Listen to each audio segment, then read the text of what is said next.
오늘 하나님께서 우리에게 주시는 말씀은 창세기 11장입니다.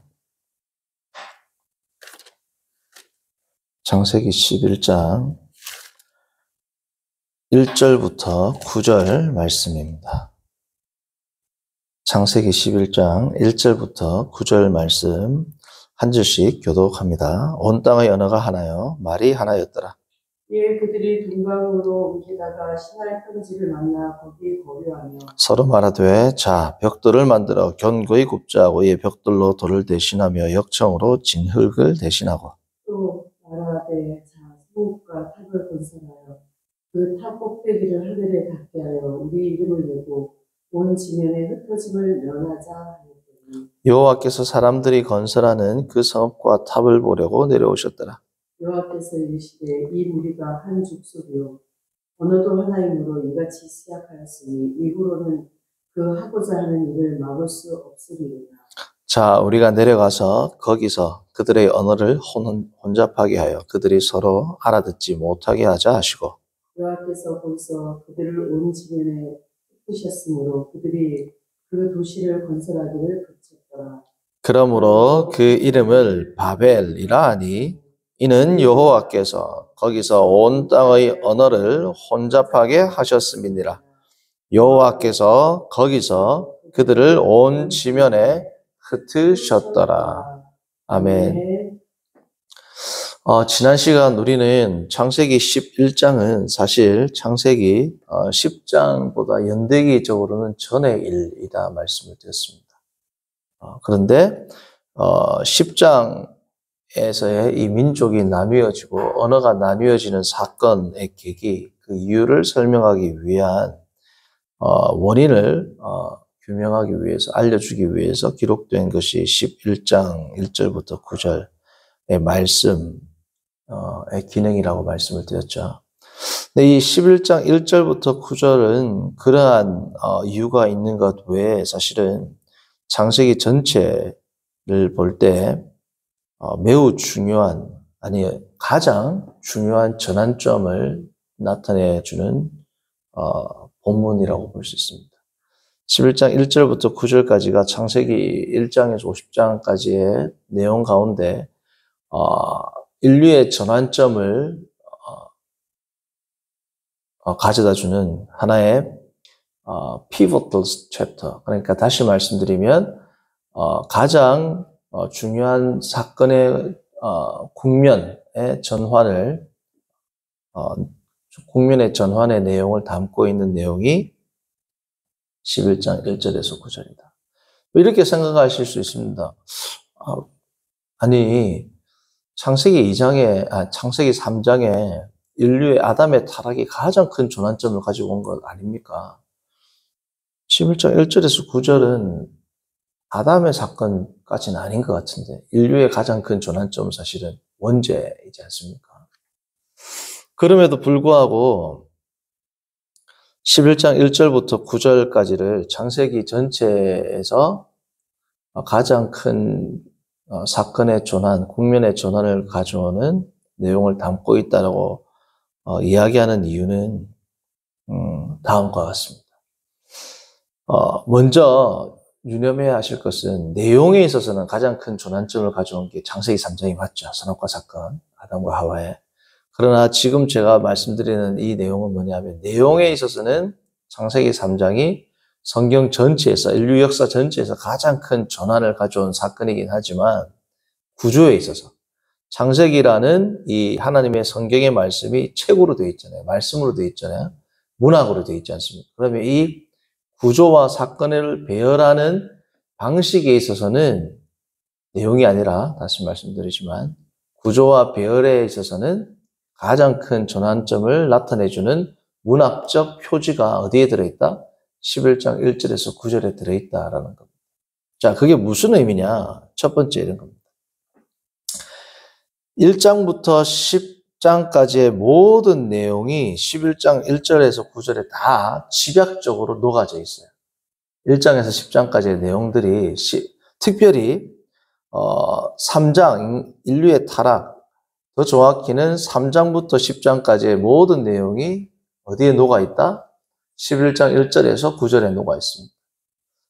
인간의 가장 큰 사건의 국면에 전환을 가져다 준 원죄로부터 그리고 노아 홍수에 이르기까지의 모든 그 내용들이 어디에 집약적으로 있다? 11장 1절에서 9절에 나타나 있다는 겁니다. 자, 한번 볼게요.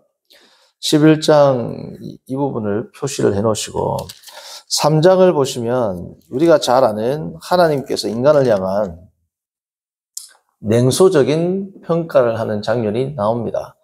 3장 22절을 보시면 여호와 하나님이 이르시되 보라 이 사람이 선악을 아는 일에 우리 중 하나같이 되었으니 그가 그의 손을 들어 생명나무 열매도 따먹고 영생할까 하노라. 지금 여호와 하나님께서 삼위일체 하나님께서 말씀을 하시죠. 이 사람이 선악을 아는 일에 우리 중 하나같이 되었다. 라는 인간에 대한 평가가 나옵니다. 물론 이제 학자들 가운데 이것을 삼위일체 하나님이라 보지 않고 이제 하나님과 천상회의를 하는 천사들로 보는 분들도 있습니다. 그러나 뭐 학적으로는 두 개가 다 지지를 받지만 그래도 전통적으로 교회 내에서는 삼위일체 하나님으로 보는 것이 더 그냥 안전하기 때문에 어쨌든 삼위일체 하나님이라는 해석을 받아들인다면 지금 삼위일체 하나님께서 아담과 하와 이 본문에서는 아담이죠. 그러나 결국은 인간에 대한 인류에 대한 하나님의 냉소적 평가가 나오죠. 자, 11장을 봅니다. 7절 봅니다. 5절, 6절부터 좀 나오지만 자, 우리가 내려가서 거기에서 그들의 언어를 혼잡하게 하여 그들이 서로 알아듣지 못하게 하자 하시고 아까 3장 22절 보시면 그들이 우리 중 하나같이 되었으니 선악과를 따먹지 못하게 하자라고 말했던 하나님의 평가와 그에 대한 진단과 그에 대한 하나님의 이제 처분이 있죠. 오늘 7절, 6절부터도 보시면 인간에 대한 평가가 나오죠. 여호와께서 이르시되 6절 이 무리가 한 족속이 언어도 하나이므로 이같이 시작하셨으니 이후로는 그 하고자 하는 일을 막을 수 없으리로다. 하나님께서 왜 못 막아요? 막으면 막죠. 그러니까 이것은 냉소적인 표현입니다. 이것도 3장 22절과 같이. 그래서 인간에 대한 인류에 대한 평가와 그에 대한 하나님의 처분이 나옵니다. 그렇죠? 아담과 하와의 사건이 녹아져 있다라는 겁니다. 크게 보면. 또한 구조적으로 보면 아담의 타락의 기사가 쭉 나오고 누가 새 인류, 새로운 신인류의 등장. 그게 누굽니까? 노아죠. 새로운 인류, 아담의 계보를 잇는 새로운 인류가 노아가 나왔습니다. 11장 1절에서 9절 이후에는 새로운 인류가 아니라 이제 새로운 민족의 탄생입니다. 새로운 민족, 누가 나옵니까? 아브라함이 나옵니다. 아담 이후에 새로운 인류의 시작이 노아를 통해서 나타났다면 새로운 민족, 하나님이 택하시는 민족이 11장 1절에서 9절 이후에 아브라함이라는 한 개인을 통해서 나타나게 되는 겁니다. 그렇죠? 또한 이것은 확실하게 규명된 것은 아니지만 제가 이제 우리가 한번 살펴보았던 대로 에덴 동산의 위치가 로렌스 스테이거와 같은 하버드 교수에 의하면 그리고 그러한 주장을 하는 학자들에 의하면 에덴 동산의 위치가 지금 현재 예루살렘의 위치와 거의 중첩된다라고 말씀드렸지 않습니까? 그 이유가 창세기 2장 14절 2장부터 쭉 보면 에덴 동산에서 흘러나오는 네 가지 강의 근원이 있습니다. 그렇죠? 우리가 잘 아는 메소포타 지역의 가장 큰 두 강 뭐예요? 유브라데 그리고 티그리스강 그리고 또 뭐예요? 기혼강과 비손강 이렇게 나오죠. 근데 이 네 강이 기혼강과 비손강은 한번 볼까? 2장 봅니다.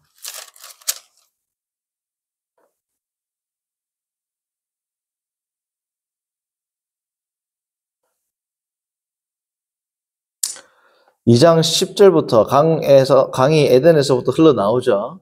첫 번째 근원이 뭐예요? 비손입니다. 비손강. 두 번째 이름은 뭐예요? 13절 기온강이죠. 셋째 강은 히데겔. 히데겔은 아수르 동쪽이니까 티그리스입니다. 그리고 넷째 강은 유프라데스 강이죠. 그러니까 자, 성도님들, 티그리스와 유프라데스 강 같은 장소가 맞습니다. 그렇죠? 근데 비손 강하고 그리고 기온 강은 특징이 어디냐면 11절 하윌라 그리고 13절 구스죠. 그러면 아프리카 지역이란 말이에요. 지금의 수단, 에티오피아 지역입니다. 자, 저를 보세요. 이 메소포타미아 지역이고, 그렇죠? 여기에 시내 반도를 지나가지고 아프리카잖아요.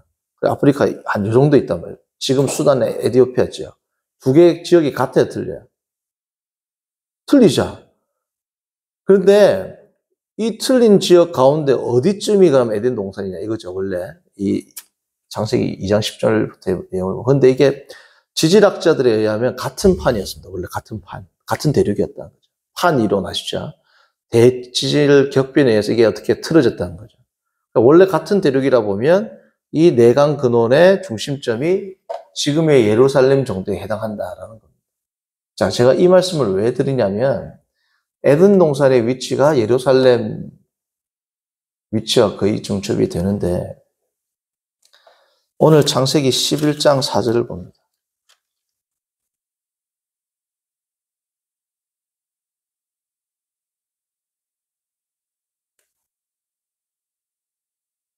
11장 4절이고 11장 2절. 이에 그들이 동방으로 옮기다가 어느 평지를 만나? 시날 평지. 그러니까 시날 평지는 어디냐면 유브라데스와 티그리스 강이 만나는 지점이거든요. 하류 지점. 그러니까 이 시날 평지도 넓게 보면 판 이론에 의하면 에덴 동산의 위치와 넓게는 같은 위치가 될 수 있습니다. 이건 정확한 건 아니지만 지질학자들이 이제 이것을 더 판 이론이라든지 이런 것들은 더 규명해 나가야 되겠지. 뭐 어쨌든 판 이론에 따르면 같은 대륙에 있을 때는 중첩되는 지역이 일 가능성이 많다라는 겁니다. 자, 그러면 뭐예요? 결국은 에덴 동산에서 인류가 하나님을 배반하는 반역하는 사건이나 지금 바벨탑에 일어나는 사건이나 결국은 어디라는 겁니까? 거의 같은 장소라는 것을 함의하죠. 이것에 대한 또 성경적인 진술이 나오죠. 뭐야? 11장 2절을 보면 그들이 점점 동방으로, 제가 그래서 어제 동방으로부터보다는 동방으로를 제가 더 지향한 데 있지 않습니까? 해석을. 그들이 동방으로 하나님으로부터 쫓겨났다가 다시 동쪽, 그들이 동쪽으로 온다는 것은 어디로 온다는 겁니까? 에덴 동산으로 오죠. 오다가 거의 그 지역에서 바벨탑을 세웠다라는 것이 되니까 거의 같은 지역 안에서 이루어진 사건입니다. 그러니까 첫 번째 아까 아담이 타락 이후에 하나님께서 내렸던 평가와 처분, 아담에 대한 이야기도 녹아져 있고, 그리고 아담 이후에 노아가 나왔던 것처럼 이 사건 이후에 아브라함이 나오는 것도 그렇고, 심지어 인간이 첫 반역을 한 장소와도 또 어떻습니까? 중첩이 되는 것. 그런가 하면 또 바벨탑 사건은 뭘 생각나게 하냐면 최초의 살인을 저질렀던 가인과 그 후손도 생각나게 하는 그러한 문학적 장치가 있습니다. 자, 가인이 처음 유리 방황하는 자가 되리라가 뭐예요? 히브리어로 롯이잖아요. 그런데 롯 땅에 뭐예요? 가인이 정착했죠. 자, 11장을 보면 정착했죠. 11장 2절. 시날 평지를 맞아 거기에 거류했다는 거죠. 정착하고 가인이 처음 했던 행동이 뭡니까? 성을 쌓죠. 이들도 정착하고 뭡니까? 성을 쌓는단 말이죠. 그리고 그들의 이름을 낸다라는 겁니다. 가인 사건의 제일 마지막이 라멕입니다. 라멕이 가인은 7배일진데 나에게 복수한 자는 77배라고 하면서 자기가 사람을 죽인 것을 가인은 숨겼는데 그는 오히려 뭐예요? 뻔뻔하게 드러내죠. 오늘 11장을 보면 하나님처럼 데려가는 것을 이제 뻔뻔하게 드러냅니다. 뻔뻔하게 아담은 숨었지만 이들은 뻔뻔하게 마치 라멕같이 뭐예요? 우리가 이름을 내자. 그리고 뭐예요? 탑 꼭대기를 하늘에 닿게 하자. 뭐예요? 하나님이 있는 초소에 올라가자는 겁니다. 하나님처럼 돼서 우리의 이름을 내자라는 거죠. 그러니까 이건 뭐예요? 가인의 후손 가운데 라멕의 사건에서 드러나는 가장 인류의 극악한 모습을 보여주는 것을 이 바벨탑은 담고 있습니다. 그런가 하면 마지막으로 하나만 더 지적하자면 노아 홍수와도 공통점이 있어요. 노아 홍수에 여러 가지 문학적 장치가 있지만 이것은 원어적인 것을 가져와야 되기 때문에 조금 복잡하지만 제가 간단한 예로 하나만 들어드리면 네피림에 대해서 소개할 때 그들은 6장 4절 보시면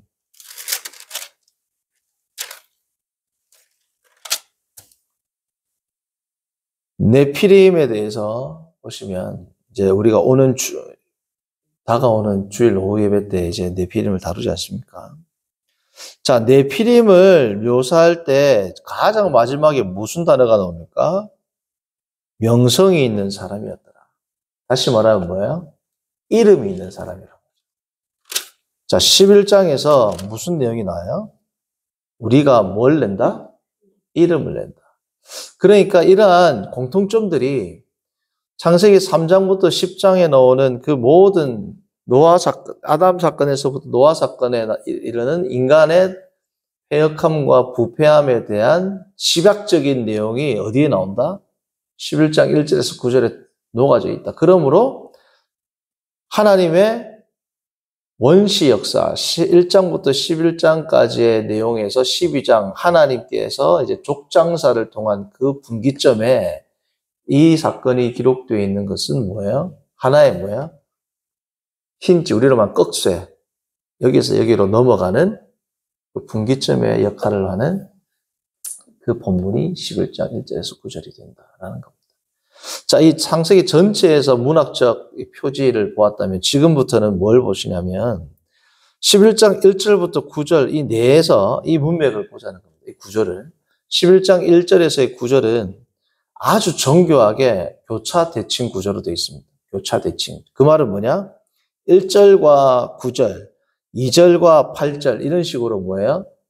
딱딱딱딱 대칭 구조로 되어 있어요. 그래서 이것을 소위 수미쌍관, 머리와 꼬리가 대응한다. 수미쌍관. 더 정확히는 뭐예요? 교차 대칭.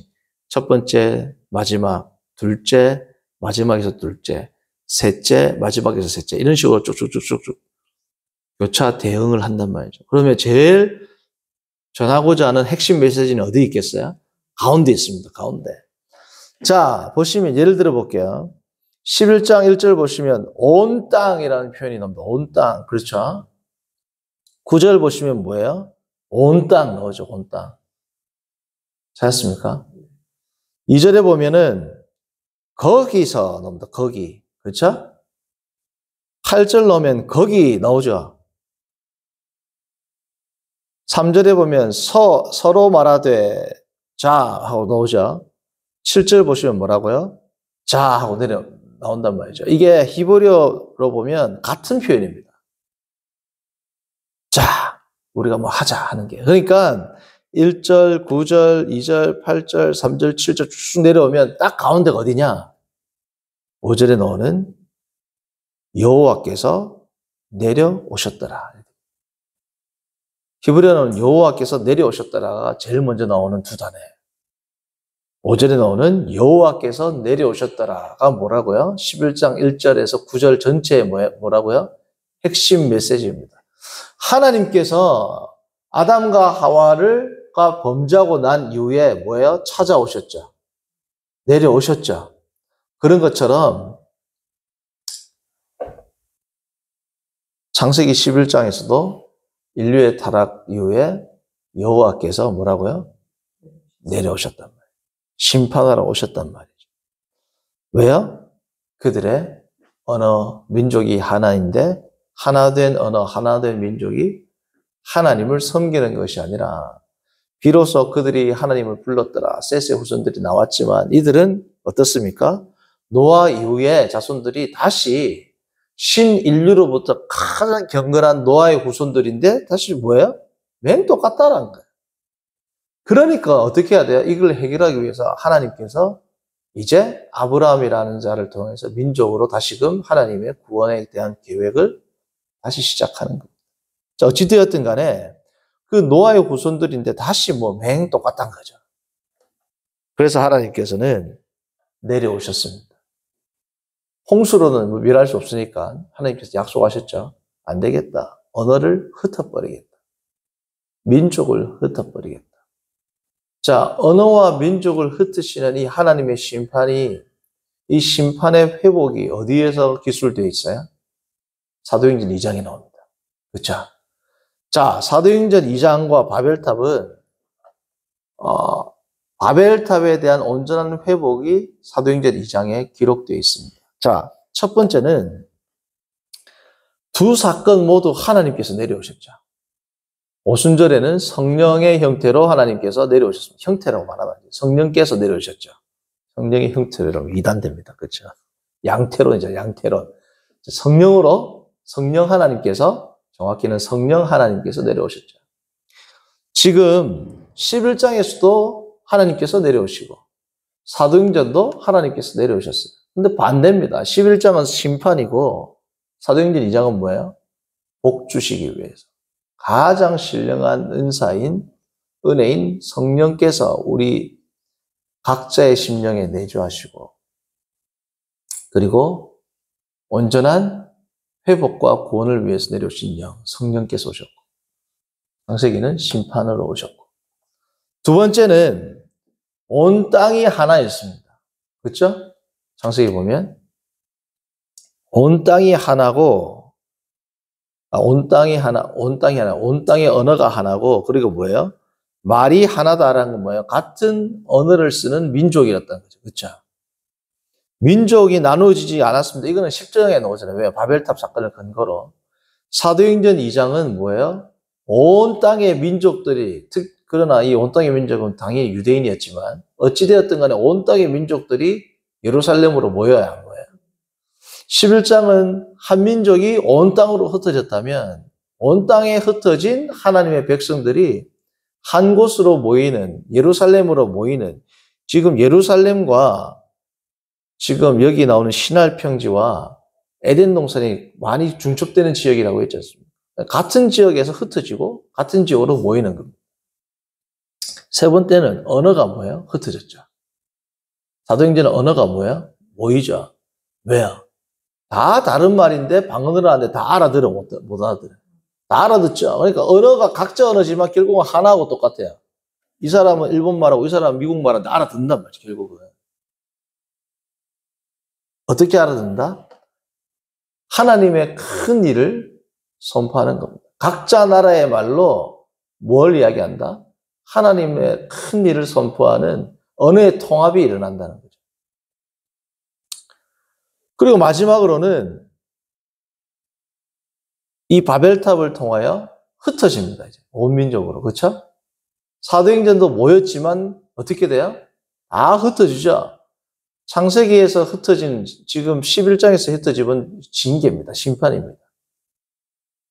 사도행전 2장에서 흩어지면 예수님의 약속이죠. 복을 선포하고 예수님의 제자로서 복음을 선포하라고 하는 예루살렘과 사마리아, 예루살렘, 온 유대와 사마리아와 땅까지 흩어지는 두 개의 사건이 대응하는데 사도행전은 바벨탑 사건을 온전히 회복하는 것입니다. 딱 하나입니다. 뭐가 다르냐? 창세기 11장에서는 인간의 큰 일을 이루기 위해서요. 인간이 뭐예요? 하나님처럼 되려고 한 겁니다. 사도행전은 하나님께서 인간에게 하나님처럼 되게 하는 뭘 주셨어요? 성령을 주셨어요. 하나님처럼 되는 건 하나님이 우리에게 주시는 선물입니다. 여기서 말하는 하나님처럼 된다는 것은 하나님과 같은 존재가 된다는 것이 아니라 뭐예요? 신의 성품에 참여하는 자. 하나님의 성품에 참여하는 하나님처럼, 여기서 하나님처럼 다른 의미입니다. 그러나 어쨌든 하나님처럼 되게 하는 것은 인간이 하는 죄악된 시도가 아니라 위로부터 내려오는 하나님의 은혜를 통해서 하게 되는 것인데, 자, 인간은 하나님처럼 되려고 하는 그 이유가 뭐예요? 자기들의 이름을 내고 자기들이 큰 일을 벌이기 위해서입니다. 사도행전을 보시면 하나님께서 우리를 하나님처럼 되게 하는 신의 성품을 주시기 위해서 성령을 보내신 이유가 뭐예요? 자, 중요합니다. 사도행전 2장 11절. 그게 오늘 말씀의 주제입니다.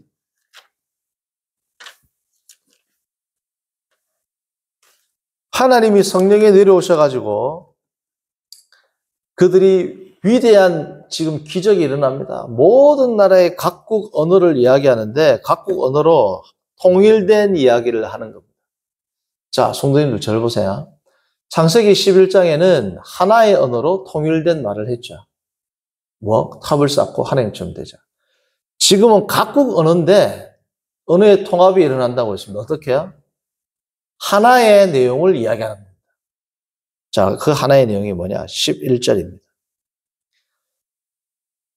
우리가 다 우리의 각 언어로 한 가지 내용을 딱 이야기한다는 겁니다. 그 한 가지 내용이 뭐라고요? 하나님의 큰 일을 말한다. 각국의 언어로 이야기하는데 딴 말을 하는 게 아니고 딱 한 가지 이야기한다는 겁니다. 그게 뭐예요? 하나님의 큰 일을 선포한다는 겁니다. 하나님께서 바벨탑 사건은 인간이 하나님처럼 되려고 해서 그들의 이름을 내는 것이 죄악이고 가장 큰 반역이라면 성령을 통하여 하나님의 성품을 회복해서 하나님의 큰 일을 도모하기 위한 것이 뭐야? 가장 큰 복이라는 겁니다. 하나가 달라요. 관형사, 하나님의인지 사람의인지 요거에 따라서 완전히 죄가 되는지 복이 되는지. 사람의 큰일, 이것보다 큰 죄악이 없다는 거죠. 하나님의 큰일보다 더 큰 복이 없다는 겁니다. 그래서 이 하나님의 큰일이라는 제목으로 위대한 책이 나옵니다. 우리가 잘 아는 헤르만 바빙크의 마그날리아 데이, 라틴어로 하나님의 큰일. 이 하나님의 큰일이라는 것은 뭐냐면 헤르만 바빙크가 자기의 모든 조직신학적 체계를 한 권으로 딱 집약해 놓은 책입니다. 조직신학 책이지만 그는 조직신학 서론 이렇게 이름을 안 붙였죠. 그가 하는 조직신학, 신학 서론, 성경에서부터 종말론까지 이 모든 자기가 하는 학문적 체계는 뭘 위해서 하는 것이다? 하나님의 큰일을 드러내기 위해서 한다. 제목부터 얼마나 은혜가 있어요. 마그날리아 데이, 하나님의 큰일이라고 한 권 책이 딱 옵니다. 그 집약적인 책이. 그래서 하나의 제가 일화를 소개해드리자면 20세기 최고의 기독교, 미국의 기독교 변증가로 알려져 있는 코넬리우스 반티엘이 있습니다. 코넬리우스 반티엘, 웨스트민스터 변증학 교수였는데 코넬리우스 반티엘의 서재에 수많은 책들이 꽂혀있는, 수만 권의 책들이 꽂혀있지 않겠습니까? 서재를 쫙 가득 메웠는데 제자들이 찾아왔어요. 제자들이 와가지고 이 제자들도 저명한 교수들이죠, 다. 제자들이 와가지고 교수님, 성경을 제외하고 교수님의 학문적 업적, 그리고 교수님의 신앙에 가장 큰 영향을 미친 책을 이 중에서 하나만 택한다면 뭐겠습니까? 하나님의 큰일을 딱 잡는다. 하나님의 큰일을 딱 잡아가지고 제자들에게 보여줬다라는 일화가 있습니다. 성도님들, 우리가 하나님처럼 되려고 하면 그게 죄가 됩니다. 우리가 하나님처럼 되려고 하는 게 뭐라고요? 우리의 이름을 내는 거예요. 그러나 우리를 온전히 성령께 맡기고 말씀에 맡기고 하나님과 동행하면 하늘로부터 우리가 어떤 존재, 하나님과 같은 성품이 되어서 신의 성품에 참여한 자, 주님처럼 거룩한 자로 바뀌게 되는 것이죠. 그 특징은 뭐라고요? 우리의 삶을 통해서, 우리의 모든 인격을 통해서 무엇을 드러낸다? 하나님의 큰일을 드러낸다. 하나님의 큰일이라는 건 결국 뭡니까? 사도행전을 보면 복음 전파, 예수 그리스도가 메시아다, 예수 그리스도가 우리의 주다라는 것을 선포하는 삶입니다. 오늘 하루도 하나님의 성품에 참여하고 하나님의 큰일을 이루어 나가는 우리 모두가 되기를 바랍니다. 거룩하신 하나님 아버지, 오늘 말씀을 통하여 우리가 창세기 11장 1절에서 9절에 다시금 살펴보게 하심을 감사합니다. 하나님, 창세기 11장 1절에서 9절에 드러난 그러한 하나님의 큰일이 아니라 인간 자신의 큰일을 도모하는 인생이 아니라 우리가 하나님의 큰일을 위하여 오늘도 성령 충만한 삶으로, 말씀 충만한 삶으로 주 앞에서 쓰임받는 귀한 인생들 되도록 인도하여 주옵소서. 예수님의 이름으로 기도합니다. 아멘. 하늘에 계신 우리 아버지여 이름이 거룩히 여김을 받으시오며 나라의 임하옵시며